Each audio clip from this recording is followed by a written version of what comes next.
कि क्या ऐसी चीज़ करें कि जैसे बच्चों में बहुत ज़्यादा हो जाता है कि इस बच्चे के पास ये है, मैंने भी लेना है। थोड़े से बच्चे बड़े होते हैं तो कहते हैं मैंने स्कूल में उसकी ये चीज़ें देखी हैं तो मुझे ये लेकर दें, और ये कंपैरिजन में ना वो बहुत सी चीज़ें मांगना, और अगर आप नहीं करते तो वो फील करते हैं कि अपने आप को ना एहसास कमतरी में वो जाना शुरू हो जाते हैं। तो कैसे उनकी कॉन्फिडेंस या मोरल को बूस्ट करें कि वो इन चीज़ों में जो वर्ल्डली चीज़ें हैं उनसे अपने आप को डी अटैच करें या अपने आप को उसी की वजह से सिर्फ कॉन्फिडेंस ना दिलाएं? देखिए, इसमें एक्सटर्नल कंपैरिजन को हमने एलिमिनेट करना है, घर के कल्चर में इंट्रोड्यूस करवाना है कि आपका कंपैरिजन अपने साथ है कि आप कल क्या थे और आगे क्या बनने जा रहे हैं। और जो एक्सटर्नल कंपैरिजन है ना, वो तो देखेंगे उसकी तो लिमिट ही नहीं है। वो जितना ज़्यादा होगा आप उतने ही कम्प्लेक्स चीज़ों में जाते जाएंगे और उनको आप बैलेंस नहीं कर सकते। बिकॉज बच्चा किसी को भी देखता है, सोशल मीडिया पे कोई चीज़ देखता है, स्कूल में कोई चीज़ देखता है, आके डिमांड करता है।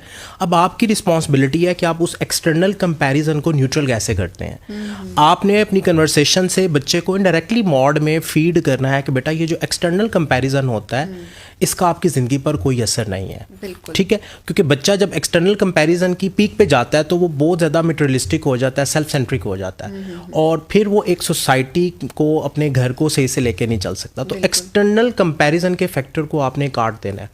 अपने घर के एनवायरनमेंट में, अपनी कन्वर्सेशन में, अपनी तरबियत में इसको प्रायोरिटी पे रखना है।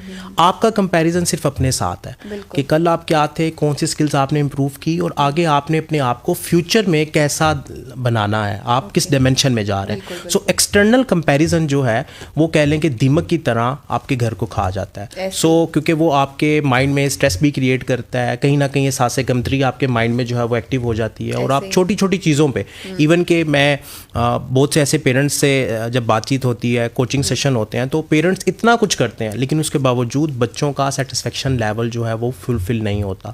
बच्चे कहते हैं कि नहीं हमारे पास ये चीज़ नहीं है, ये चीज़ नहीं है, ये चीज़ नहीं है। अब ये एक ऐसी रेस है जो ख़त्म नहीं होती, इसलिए आपने एक्सटर्नल कंपैरिजन के फैक्टर को काट देना है, बिकॉज वो आपके माइंड को नेगेटिव करता है, टॉक्सिक करता है, और उसका कोई भी जो है वो आपके पास फाइनल फिर पॉइंट नहीं आता, वो चलता रहता है। हर एज में, हर वक्त आप किसी ना किसी चीज़ के लिए कहेंगे कि मुझे ये भी चाहिए, ये भी चाहिए। मोबाइल देखेंगे बच्चे तो कहेंगे हमने भी मोबाइल लेना है। अब पेरेंट्स गलती करते हैं कि वो एक्सटर्नल कंपैरिजन को प्रमोट करते हैं, बच्चों को चीज़ ले देते हैं, और चीज़ लेके देने के बाद बड़ा फ़ख्र महसूस करते हैं कि हमने बच्चे को चीज़ लेके दे दी। कुछ चीज़ें बच्चे की एज के अकॉर्डिंगली कंपैटिबल नहीं होती।